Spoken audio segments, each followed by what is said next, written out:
গল্পের শুরুতেই আমাদের উসলকে দেখানো হয়, যে ক্লাসের সবথেকে আদর্শ ছাত্র। সে ক্লাসের মধ্যে সর্বোচ্চ নাম্বার পায় এবং সে এতটাই ভদ্র যে স্কুলের সবাই তাকে অনেক ভালোবাসে।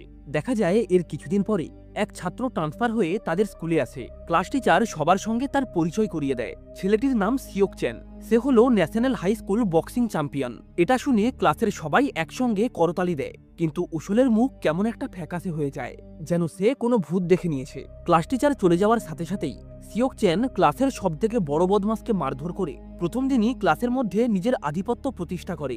এরপর সে উসলের কাছে এসে তার গালে এমনভাবে স্পর্শ করে কথা বলে যেন তারা একে অপরের সঙ্গে পূর্ব পরিচিত। ক্লাস লিডার তার এমন খারাপ আচরণ দেখে তাকে বাধা দেওয়ার চেষ্টা করে, কিন্তু সিওক চেনের মধ্যে ভদ্রতা বলতে কিছুই ছিল না। সে ওই মেয়েটিকেও মারতে শুরু করে। উসল তার হাত ধরে তাকে এইসব বন্ধ করার জন্য অনুরোধ করে, কিন্তু এতে সিওক চেন আরো রেগে যায়। সে উসলকে ধমক দিয়ে বলে, তুই কি মিডল স্কুলের কথা ভুলে গেছিস? আসলে সিওক চেনই সেই ব্যক্তি যে মিডল স্কুলকে উসলের জন্য দুঃস্বপ্নে পরিণত করেছিল। দেখা যায় সিওক চেন রাগে উসলকে মারতে শুরু করে। উসল তার হাতে মার খেয়ে যন্ত্রণায় কাতরাতে কাতরাতে মাটিতে পড়ে যায়। এরপর যেটা হয় সেটা দেখে ক্লাসের সবাই বেশ অবাক হয়ে যায়, কারণ উসলের মতো শান্তশিষ্ট নম্র স্বভাবের একজন ছেলে হঠাৎ করেই হাতে পেন নিয়ে তার উপর হওয়া অত্যাচারের বিরুদ্ধে রুখে দাঁড়ায়। এটা দেখে সিওক চেন হাসতে শুরু করে। তারপর উসলের হাতটা তার চোখের কাছে এনে বলে, যদি সাহস থেকে থাকে তাহলে আমাকে মেরে দেখা। বছরের পর বছর ধরে সয়ে আসা ভয়, রাগ এবং অভিমান যেন এক মুহূর্তেই ফেটে পড়ে। উসল কোনো কিছু না ভেবে সোজা তার চোখে ওই পেনটা গেঁথে দেয়, যা দেখে পুরো ক্লাস অবাক হয়ে যায়। সিওক চেন যন্ত্রণায় চিৎকার করে ওঠে আর তার চোখ থেকে রক্ত বেরোতে শুরু করে। এই ঘটনার ফলে সিওক চেনের একটা চোখ নষ্ট হয়ে যায়। উসল যেহেতু ইচ্ছাকৃতভাবে তাকে আঘাত করেছিল, তাই আদালত তাকে এই অপরাধের জন্য কারাদণ্ডের শাস্তি দেয়। এরপর তাকে কারাগারে নিয়ে যাওয়ার জন্য পুলিশ বাসে তোলা হয়। দেখা যায় ওই বাসের পেছন দিকে একজন ছেলে বসে রয়েছে, যার সঙ্গে কথা বলার মতো কারো সাহস হচ্ছিল না। এই সময় উসলের সিটে একটা ছেলে ইচ্ছাকৃতভাবে বসে পড়ে, তাই তাকে বাধ্য হয়ে বাসের পেছনে বসে থাকা সেই ছেলেটার পাশে গিয়ে বসতে হয়। জেলে পৌঁছানোর পর সিকিউরিটি সবার জিনিসপত্র নিয়ে নেয়। সেখানে হিউনমিন নামের একজন ছেলে উসলকে জিজ্ঞাসা করে কি কারণে তাকে জেলে পাঠানো হয়েছে। উসল মৃদু কণ্ঠস্বরে বলে, অ্যাটেম্প টু মার্ডার। সবাই এটা শুনে অবাক হয়ে যায়। তখন হিউনমিন তাকে বলে তার কেসটাও ঠিক একই রকম, কিন্তু পরে যখন সে অন্য বন্দীদের নিজের পরিচয় দেয় তখন সে সত্যি স্বীকার করে বলে আসলে চুরির কেসে তাকে এখানে আনা হয়েছে। এরপর এক সিনিয়র কয়েদি নতুন ছেলেদের সঙ্গে জেলের নিয়মকানুন ব্যাখ্যা করতে শুরু করে। সে বলে, এখানে সম্মান শক্তি দ্বারা নির্ধারিত হয়। যদি তুমি লড়াই করতে পারো তাহলেই তুমি টিকে থাকতে পারবে।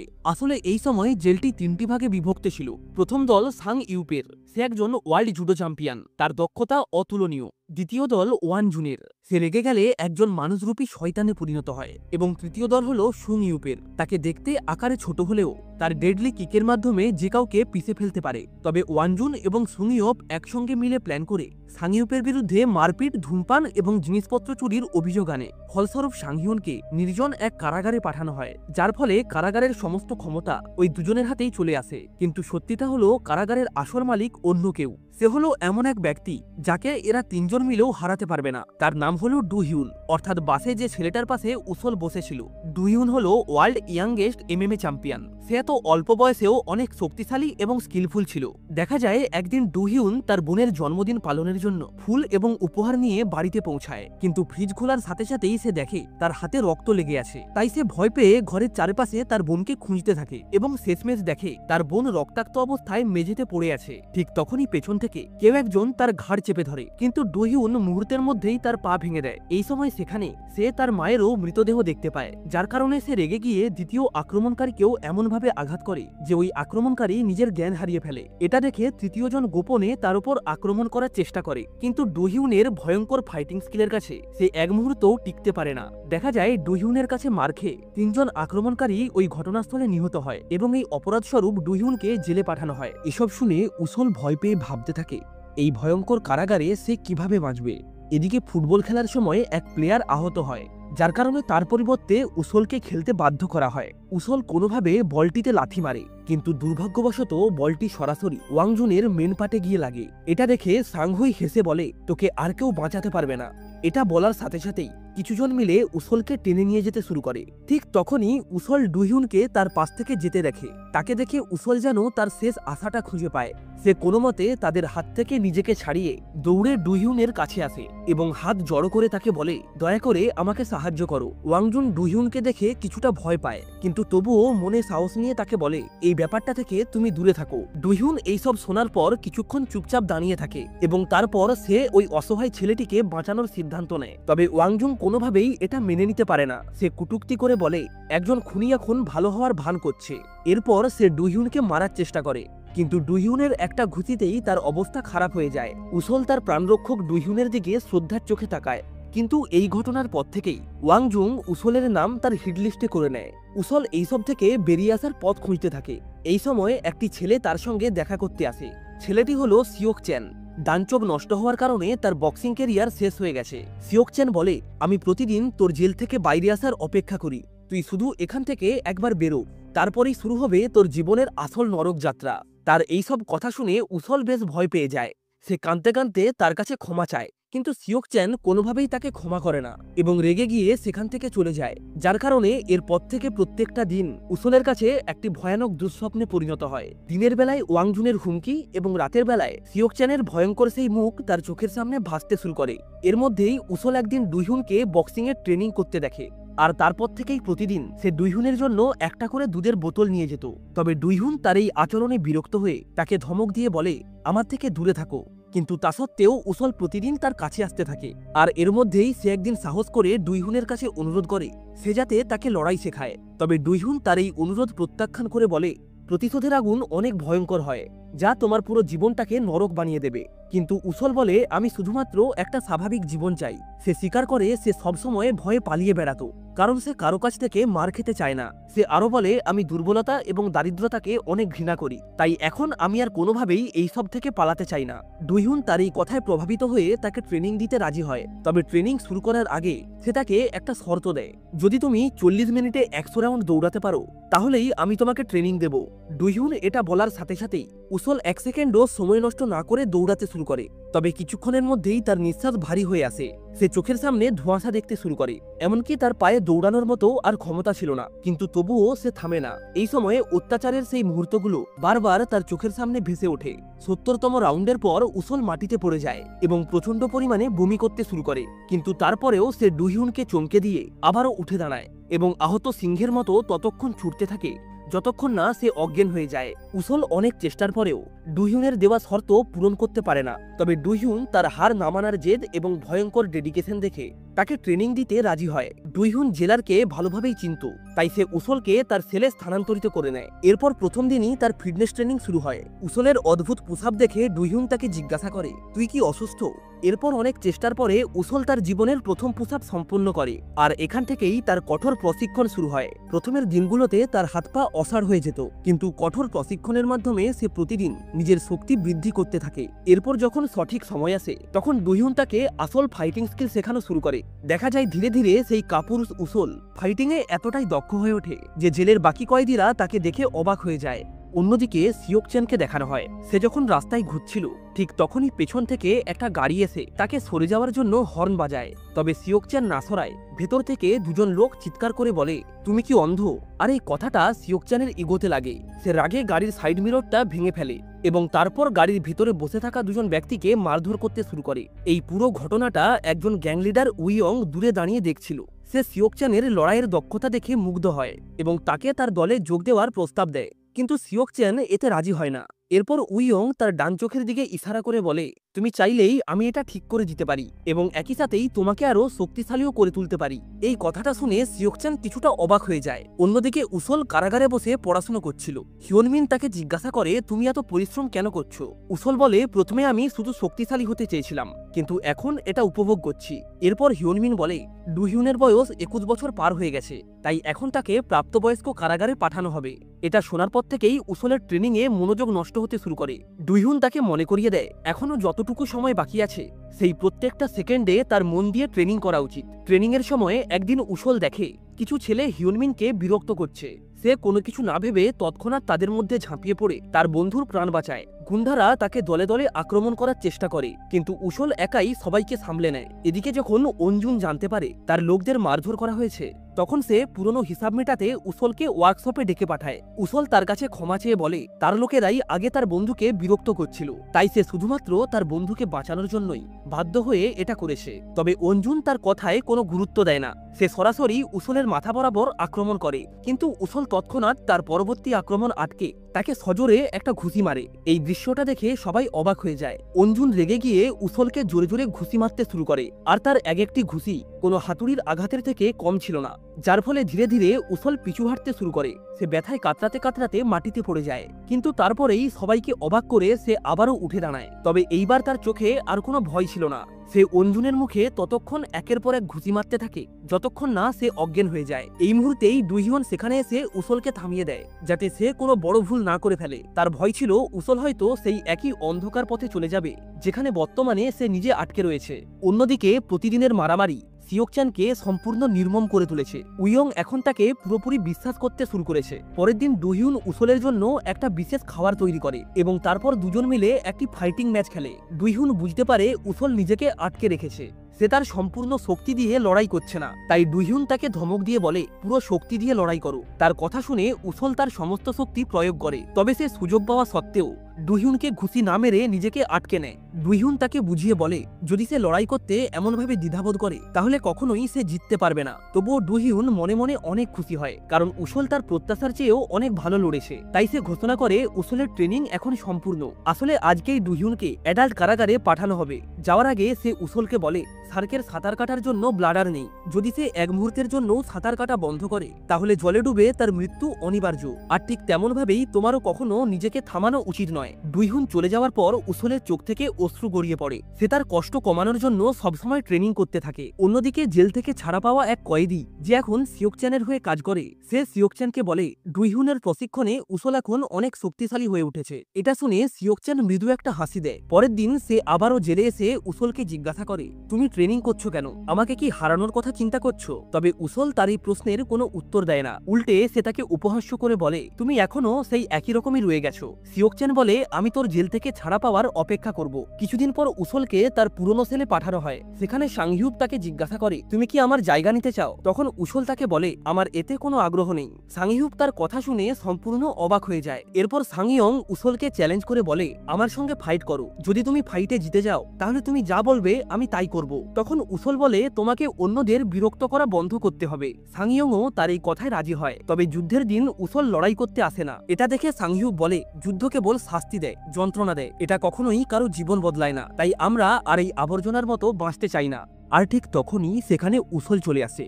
সাংইয়ং কোনো রকমের দেরি না করে তার উপর আক্রমণ করে বসে। উসল কোনোভাবেই তার সামনে এক মুহূর্ত দাঁড়াতে পারছিল না। সাংইয়ং সম্পূর্ণ নিশ্চিত ছিল যে সে এই লড়াইয়ে জিতে গেছে, কিন্তু তারপরেই উসল তাকে অবাক করে আবারও উঠে দাঁড়ায়। সে সুংইয়ং এর পা ধরে তার উরুতে সজোরে আঘাত করে। এতে ম্যাচের ফলাফল সম্পূর্ণ পাল্টে যায়, অর্থাৎ উসল এই লড়াইয়ে জয়ী হয়। আর এর সাথেই সে হয়ে ওঠে জেলের নতুন টপ ফাইটার। লড়াইয়ে হেরে গিয়ে অজুন এবং সাংইয়ং প্রতিশ্রুতি দেয় যে এখন থেকে আর কোনো লড়াই হবে না, অর্থাৎ শেষমেশ কারাগারে শান্তি ফিরে আসে। যারা একসময়ে একে অপরের শত্রু ছিল তারা এখন বন্ধু হয়ে যায়। এমনকি সাংইয়ংও উসলকে তার সমস্ত কৌশল শিখিয়ে দেয়। অন্যদিকে অ্যাডাল্ট সেলে দুইজন একের পর এক নতুন ছেলেকে ট্রেনিং দেওয়া শুরু করে, কিন্তু তাদের মধ্যে কেউই তার প্রথম ছাত্র উসলের জায়গা পূরণ করতে পারেনি। এদিকে ভালো আচরণের কারণে উসলকে সময়ের আগেই জেল থেকে ছেড়ে দেওয়া হয়। বাইরে যাওয়ার আগে সে শেষবারের মতো ট্রেনিং গ্রাউন্ডে যায়, যেখানে সে দুইহুনের সাথে তার জীবনের সেই মূল্যবান মুহূর্তগুলো কাটিয়েছিল। এরপর সে তার সমস্ত অতীত জেলের মধ্যে ফেলে রেখে বাইরে বেরিয়ে আসে। তবে স্বস্তির নিঃশ্বাস ফেলার আগেই আবারও সিওকচান সেখানে এসে তাকে উত্তপ্ত করার চেষ্টা করে, যার ফলে তাদের মধ্যে এক ভয়ঙ্কর লড়াই শুরু হয়। সিওকচান তার অভিজ্ঞতা দিয়ে তার উপর আক্রমণ করে। সে উসলকে অনেক মারে, এমনকি সে উপহাস্য করে বলে উসলের মা কুকুরের মতো রাস্তায় ভিক্ষা করছে। এই কথাটা শুনে উসলের রক্ত টকবক করে ফুটে ওঠে এবং সে রাগ কন্ট্রোল করতে না পেরে সিওকচানকে একটা ঘুষি মারে। সিওকচানও বারবার উসলের মাথায় এবং পেটে ঘুষি মারতে থাকে, যার ফলে উসল মাটিতে লুটিয়ে পড়ে রক্তবমি করতে থাকে। তারপর তার মনে পড়ে দুইহুন তাকে বলেছিল সার্ক কখনোই সাঁতার কাটা বন্ধ করে না, না হলে সে জলে ডুবে মারা যায়। আর এটা মনে পড়া মাত্রই উসল আবারও তার লড়াই করার মনোবল ফিরে পায়। এরপর তারা দুজনেই পাগলের মতো একে অপরকে ঘুষি মারতে শুরু করে। উসল ডুহিউনের শেখানো বক্সিং কৌশল ব্যবহার করে সজোরে সিওকচ্যানের চোখে একটা ঘুষি মারে, যার কারণে সিওকচ্যান চারিদিকটা ঝাপসা দেখতে শুরু করে। আর ঠিক এই সুযোগেই উসল সাংইয়ং এর শেখানো টেকনিক ব্যবহার করে সিওকচ্যানকে একটা লাথি মেরে মাটিতে ফেলে দেয়, যার কারণে সিওকচ্যান বেশ হতবাক হয়ে যায়। সে এটা কোনো মতেই ভাবতেই পারছিল না যে উসলকে সে একসময় এত দুর্বল মনে করত, সে এখন এতটা শক্তিশালী হয়ে উঠেছে। কিন্তু এখন লড়াইটা শক্তির নয়, আবেগের এবং আত্মমর্যাদার। আর উসল কখনোই আবেগ এবং আত্মমর্যাদার কাছে হার মানেনি। দেখা যায় অবশেষে সিওকচ্যান আর লড়াই করতে না পেরে নিজেই তার কাছে হার মেনে নেয়। এর কিছুদিন পর উসল কারাগারে গিয়ে ডুহিউনের সঙ্গে দেখা করে। দুজনেই একে অপরকে দেখে অনেক খুশি হয়। উসল কিছুটা দ্বিধাগ্রস্তভাবে তাকে জিজ্ঞাসা করে, তুমি কি কখনো সত্যিকারের হাঙর দেখেছো? আসলে আমি আজ অ্যাকোরিয়ামে গিয়েছিলাম, আর সেখানে দেখলাম অ্যাকোরিয়ামে থাকা হাঙরটি খুব অল্প পরিমাণ নড়াচড়া করছে। তবে তুমি তো আমাকে বলেছিলে হাঙর কখনোই থেমে থাকে না, সে বাঁচার জন্য সর্বদাই সাঁতার কাটতে থাকে। তখন ডুহিউন তাকে মজা করে বলে, হয়তো ওই হাঙরটি মারা গিয়েছিল। এমন একটা অপ্রত্যাশিত উত্তর দেওয়ার পর ডুহিউন এবং উসল একসঙ্গে হাসতে শুরু করে। এরপর দেখতে দেখতেই প্রায় 6 মাস পেরিয়ে যায়। ক্রিমিনাল রেকর্ডের কারণে উসলকে বহুবার বহু সমস্যার সম্মুখীন হতে হয়, কিন্তু তার পুরনো জেলের বন্ধুরা সর্বদাই তার সঙ্গ দিয়েছে। সাংইয়ং রাস্তার ধারে একটা ফাস্টফুডের দোকান শুরু করে, অন্যদিকে অঞ্জুন একটা কারখানায় কাজ করে এবং অবসর সময়ে সে পড়াশুনো করে। আর সংইউপ তার পুরনো জীবনের কথা মনে করে আবারও জিমে ফিরে যায় এবং উসল প্রতিদিন তার প্রশিক্ষণ চালিয়ে যেত। এর মধ্যেই উসল একদিন আবারও ডুহিউনের সঙ্গে দেখা করার জন্য জেলে যায়। উসল তাকে জানায় সে এখন একটা জিমে চাকরি পেয়েছে, তাই এখন তার খাওয়া এবং থাকার কোনো সমস্যা নেই। আর সবথেকে গুরুত্বপূর্ণ বিষয় হলো সে তার প্রশিক্ষণ চালিয়ে যেতে পারে। তার একজন প্রফেশনাল বক্সার হওয়ার পথ সহজ নয়, তবে প্রতি মুহূর্তে ডুহিউনের এই কথাটাই তাকে মোটিভেট করে যে সার্ক কখনো থেমে থাকে না। কিন্তু ডুহিউন তা সত্ত্বেও তাকে নিয়ে বেশ চিন্তিত ছিল। যদিও উসল সিওকচ্যানকে পরাজিত করেছে, তা সত্ত্বেও আরও একাধিক সমস্যা তার পিছু নিতে পারে। তাই ডুহিউন তাকে সাবধানে থাকতে বলে এবং রাগের বশে কোনো সিদ্ধান্ত নিতে বারণ করে। জিমে ফিরে আসার পর উসল আগের থেকেও অনেক বেশি পরিশ্রম করতে শুরু করে। অন্যদিকে এক কোচ একজন বক্সারের হাতে প্রচন্ড মার খায়। অহংকারী ওই বক্সার তার সেকেন্ড কোচকে জিজ্ঞাসা করে আর কাকে পাঞ্চিং ব্যাগ বানানো যায়। তখন ওই কোচ তাকে বলে, বাকি যে সমস্ত কোচেরা এখানে ট্রেনিং দিত তারা সবাই ভয়ে এখান থেকে পালিয়ে গেছে, কারণ ওই বক্সার প্র্যাকটিসের ছলে খুব খারাপভাবে তাদেরকে আহত করত। এই সময়ে ওই কোচের নজর পড়ে উসলের ওপর, সে তাকে পরবর্তী পাঞ্চিং ব্যাগ হিসাবে বেছে নেয়। ওই বক্সার উসলকে বলে, যদি তুই এই লড়াইয়ে জিততে পারিস তাহলে কোচ হয়তো তোকে আসল বক্সারের ট্রেনিং দেবে। এটা শুনে উসল কোনো কিছু না ভেবে তার সঙ্গে লড়াইয়ের জন্য প্রস্তুত হয়ে পড়ে। সে খুব সহজেই ওই বক্সারের প্রথম আক্রমণ ট্যাকেল করে নেয়। কোচ তৎক্ষণাৎ তার দিকে একটা ফাইটিং কিট ছুঁড়ে দেয়, তবে উসল শুধুমাত্র হাতে গ্লাভস পরেই লড়াইটা শুরু করে। ওই বক্সার মনে করে উসল হয়তো তাকে অপমান করছে। সে রেগে গিয়ে উসলের ওপর আক্রমণ করতে শুরু করে। উসল ঠান্ডা মাথায় খুব দক্ষতার সঙ্গে তার প্রত্যেকটা আক্রমণ প্রতিহত করে। তারপর সঠিক সময় বুঝে সে ওই বক্সারকে সজোরে একটা ঘুষি মারে। সাথে সাথেই ওই বক্সার বক্সিং রিংয়ে হাঁটু গেড়ে বসে চিৎকার করতে শুরু করে। জিমের মালিক এটা দেখে অনেক রেগে যায়, কারণ সেই রাতেই ওই বক্সারের একটা ইম্পর্টেন্ট ম্যাচ ছিল। এই ম্যাচটি শুধুমাত্র কিছু নির্বাচিত ভিআইপিদের জন্য একটি গোপন অ্যাপে লাইভ স্ট্রিম করা হবে, যেখানে ভিআইপিরা লাখ লাখ টাকার বাজি ধরেছিল। তবে ওই বক্সার যেহেতু আজ ইনজিওর্ড হয়েছে, তাই আয়োজকরা তাড়াহুড়ো করে আবারও একজন নতুন বক্সারকে খুঁজে বের করে। তার নাম হলো বুইয়ং। আয়োজকরা ঘোষণা করে এই ম্যাচে কোনো হারজিত থাকবে না, যে বক্সিং রিংয়ে 30 সেকেন্ড টিকে থাকতে পারবে সে 10 গুণ টাকা পাবে। নতুন নিয়মে সবাই অনেক খুশি হয় এবং টাকার পরিমাণ আরো বাড়াতে থাকে। এরপর ফাইট শুরু হয়, তবে দেখা যায় বুইয়ং এর একটা ঘুষি এবং লাথি খেয়ে অপোনেন্টের ফাইটার সাথে সাথেই মাটিতে লুটিয়ে পড়ে। কিন্তু বুইয়ং এর এতেও শান্তি হয় না, সে মারতে মারতে ওই ফাইটারের পা ভেঙে দেয়। অন্যদিকে বাড়ি ফেরার সময় উসল ওয়ানজুনকে দেখতে পায়। সে কোনো এক ব্যক্তিকে টাকা দিচ্ছিল এবং ওই ব্যক্তি একটা লাঠির ওপর ভর করে দাঁড়িয়েছিল। সে দেখে ওয়ানজুন লজ্জায় তার মাথা নিচু করে রেখেছে। আসলে ওয়ানজুন অতীতে ওই লোকটিকে একবার মারধর করেছিল, যার কারণে তার পা খুব বাজেভাবে ক্ষতিগ্রস্ত হয়েছিল। তবে এখন যেহেতু ওয়ানজুন একদম পাল্টে গেছে, তাই সে ওই ব্যক্তির কাছে তার পাপের প্রায়শ্চিত্ত করতে এসেছে। এরপর উসল এবং ওয়ানজুন কথা বলতে বলতে সুইয়ং এর দোকানে আসে। ওয়ানজুন যথারীতি বিনামূল্যে খাবার খায়, কিন্তু সুইয়ং তাকে কিছুই বলে না। তারা তিনজনই একে অপরকে নিয়ে হাসি ঠাট্টা করতে থাকে। ঠিক এই সময় সেখানে জিহি আসে। জিহি আসলে ওয়ানজুনের টিউটর। সুইয়ং দেখে উসল বারবার জিহির দিকে তাকাচ্ছে, অর্থাৎ উসল জিহিকে পছন্দ করতে শুরু করেছে। এই সবকিছুর মধ্যে একটা লাক্সারি গাড়ি উসলের সামনে এসে দাঁড়ায়। গাড়ি থেকে বুইয়ং নেমে আসে। সে কোনো রকম সময় নষ্ট না করে সরাসরি উসলকে তার জন্য কাজ করার প্রস্তাব দেয়। আসলে 3 ঘন্টা আগে বুইয়ং তার লোকেদের উসলের কাছে হেরে যাওয়া ওই বক্সারকে খুঁজতে পাঠিয়েছিলেন। বুইয়ংয়ের লোকেরা যখন তাকে খুঁজে পায় তখন সে বেশ গুরুতরভাবে আহত ছিল। বুইয়ং তাকে জিজ্ঞাসা করে তার এমন অবস্থা কে করেছে। ওই বক্সার উত্তর দেয় উসল নামের একজন জিম ক্লিনার। এটা শুনে বুইয়ং অবাক হয়ে যায়। সে উসলের ব্যাপারে জানার জন্য আগ্রহী হয়ে ওঠে। তারপর সে ওই বক্সারকে জিজ্ঞাসা করে তুই কাকে সবথেকে বেশি ভরসা করিস, তোর গার্লফ্রেন্ডকে নাকি ম্যানেজারকে? ওই বক্সার কোনো কিছু চিন্তা না করে তার ম্যানেজারকে বেছে নেয়, কারণ ওই ম্যানেজার সম্পর্কে তার ভাই হয়। বুইয়ং বলে যদি তার ম্যানেজার 10 সেকেন্ডের জন্য কোনো কিছু না বলে তাহলে সে তাকে ছেড়ে দেবে। এটা বলার সাথে সাথেই বুইয়ং ম্যানেজারের হাত গরম তরকারিতে ডুবিয়ে দেয়, যার ফলে ম্যানেজার চিৎকার করে ওঠে। এরপর বুইয়ং তাদের কোনো কথা না শুনে তাদেরকে সমুদ্রে ফেলে দেয়। এরপর ক্যানন নামের এক ব্যক্তি বুইয়ংকে জানায় উসলই হলো সেই ছেলে যে অতীতে সিওকচ্যানের চোখ উবড়ে দিয়েছিল। উসলের শক্তি এবং সাহস দেখে বুইয়ং তার প্রতি অনেক ইমপ্রেস হয় এবং সরাসরি তার কাছে এসে তাকে একটা বড় প্রস্তাব দেয়। কিন্তু উসল এই ব্যাপারে 1 সেকেন্ডও না ভেবে তার প্রস্তাব রিজেক্ট করে দেয়। সে বুইয়ংকে বলে আমি সিওকচ্যান নই। বুইয়ং এতে অবাক হয়ে যায়, কারণ আজ অব্দি কেউ তার কথার অমান্য করেনি। পরের দিন জিহি ফোনে উসলের সঙ্গে কথা বলছিল। এই সময় একজন গর্ভবতী মহিলাকে সমস্যায় পড়তে রেখে সে তৎক্ষণাৎ ফোনটা কেটে সাহায্যের জন্য এগিয়ে যায়। মহিলার লাগেজগুলি গাড়িতে তোলা হলে মহিলাটি একটি সিগারেট ধরিয়ে তাকে জিজ্ঞাসা করে তোমার নাম কি জিহি? জিহি কোনো কিছু বুঝে ওঠার আগেই পেছন থেকে এক ব্যক্তি এসে জোর করে তাকে অ্যাম্বুলেন্সে তুলে নেয়। দেখা যায় মিস পার্কও তাদের সঙ্গেই ওই অ্যাম্বুলেন্সের ভেতরে ঢুকে পড়ে। তারপর তার পড়ে থাকা নকল শিশুর পেটটি খুলে ফেলে।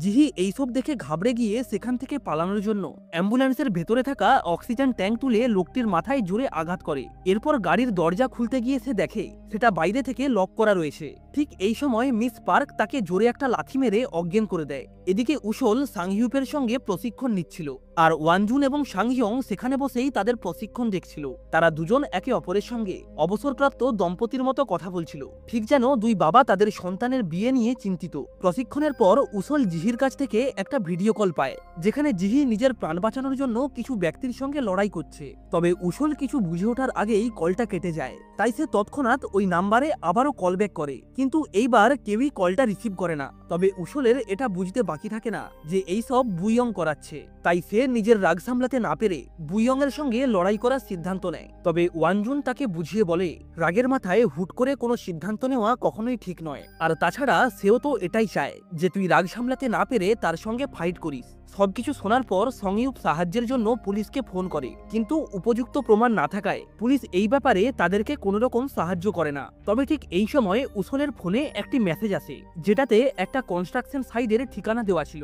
মেসেজটা পাওয়া মাত্রই তারা এক মুহূর্ত দেরি না করে 4 বন্ধু মিলে একটি পুরানো গাড়িতে উঠে ওই কনস্ট্রাকশন সাইটে চলে আসে। তারপর তারা ওই পুরো এলাকায় আলাদা আলাদাভাবে জিহিকে খুঁজতে শুরু করে, কিন্তু বেশ কিছুক্ষণ ধরে খোঁজার পরেও তারা জিহিকে কোথাও দেখতে পায় না। তবে ঠিক এই সময় উসল তার সামনে একটি কিচেন দেখতে পায়, যা দেখে সে বুঝতে পারে জিহি এখানেই আশেপাশেই কোথাও রয়েছে। সে তৎক্ষণাৎ জিহিকে আবারও ফোন করে এবং সৌভাগ্যবশত তারা কাছের একটি নির্জন গোডাউন থেকে জিহির ফোনের রিংটনটা শুনতে পায়। উসল কোনো কিছু না ভেবে সোজা গোডাউনের ভেতরে দৌড় দেয়। দুজন লোক ভেতরে জিহিকে বেঁধে রেখেছিল। তারা যখন জিহিকে মারতেই যাচ্ছিল, ঠিক তখনই উসল এবং ওয়ানজুন সেখানে পৌঁছে যায়। উসল মুহূর্তের মধ্যেই দুটো ঘুষি মেরে ওই দুই গুন্ডাকে অজ্ঞান করে দেয়। তারপর সে তাড়াতাড়ি করে জিহির হাতের দড়ি খুলে তাকে মুক্ত করে, কিন্তু ঠিক তখনই জিহি আতঙ্কিত হয়ে বলে ওঠে উসল পালিয়ে যাও। এই সময় উসলের পেছনে একটা ফোনের রিংটন বেজে ওঠে, আর চারিদিক থেকে শত শত গুন্ডা এসে তাদের সবাইকে ঘিরে ফেলে। আসলে মিস পার্ক জিহির ফোন ব্যবহার করে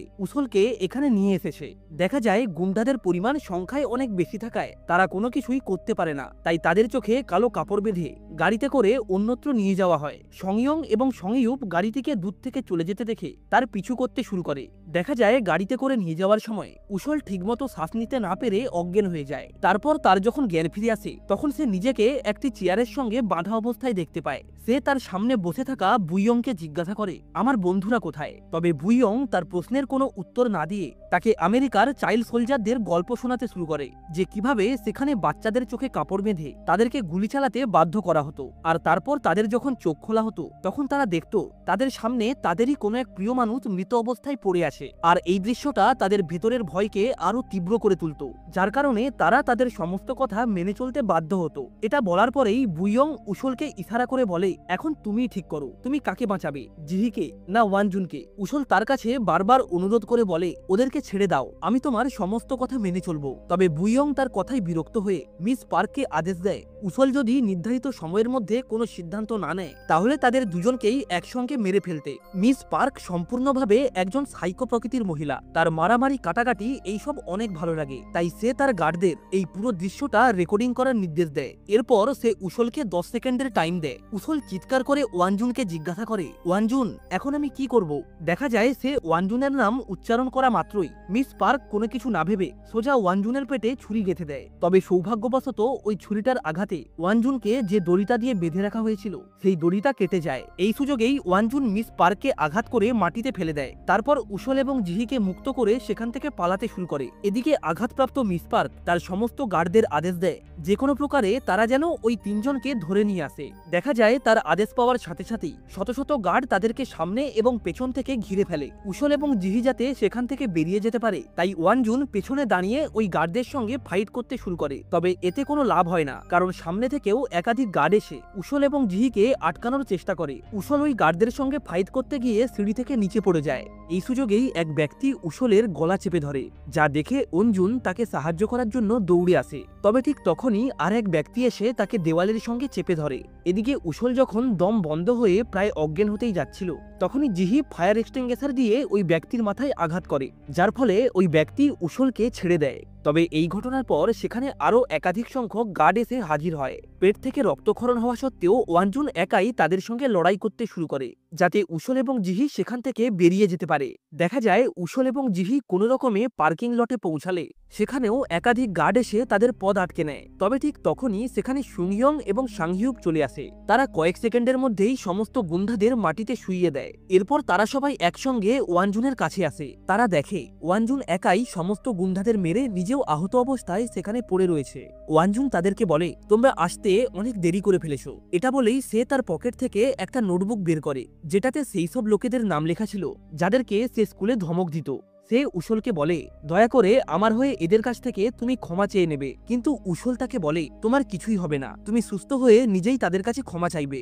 কিন্তু দুর্ভাগ্যবশত ওয়ানজুন সেখানেই মারা যায়, যা দেখে উসল অনেক কষ্ট পায়। তার মনে একাধিক পুরনো স্মৃতি ভেসে ওঠে। উসল এইসবের জন্য নিজেকেই দোষারোপ করতে থাকে। এমনকি তার শেষকৃত্যের সময়ও উসল অপরাধ ভরা চোখ নিয়ে ওয়ানজুনের ছবির দিকে তাকিয়ে থাকে। ঠিক তখনই একজন মহিলা এসে তাকে থাপ্পড় মারে। সে চিৎকার করে বলে, যখন আমার ভাই মারা যাচ্ছিল তখন তুই কোথায় ছিলি? মেয়েটি হলো ওয়ানজিনের বোন ইয়নজিন। উসলের তার কাছে ক্ষমা চাওয়া ছাড়া আর কোনো উত্তর ছিল না। কিন্তু ইয়নজিন বলে, আমি কোনো ক্ষমা চাই না, আমি শুধুমাত্র আমার ভাইকে ফিরে পেতে চাই। তার এমন কথাবার্তা শুনে উসল কোনোভাবেই নিজেকে ক্ষমা করতে পারছিল না। সে বুইয়ং এর প্রস্তাব প্রত্যাখ্যানের জন্য অনুতপ্ত হয়। সে বলে, যদি আমি না থাকতাম তাহলে ওয়ানজুন আজ বেঁচে থাকতো। তখন পাশ থেকে সুইয়ং বলে, এটা তোর দোষ নয়, তোর কারণেই সে প্রথমবারের মতো এটা অনুভব করেছিল যে সেও একজন মানুষ। না হলে তার আগে সে হিংস্র পশুর মতো জীবনযাপন করত।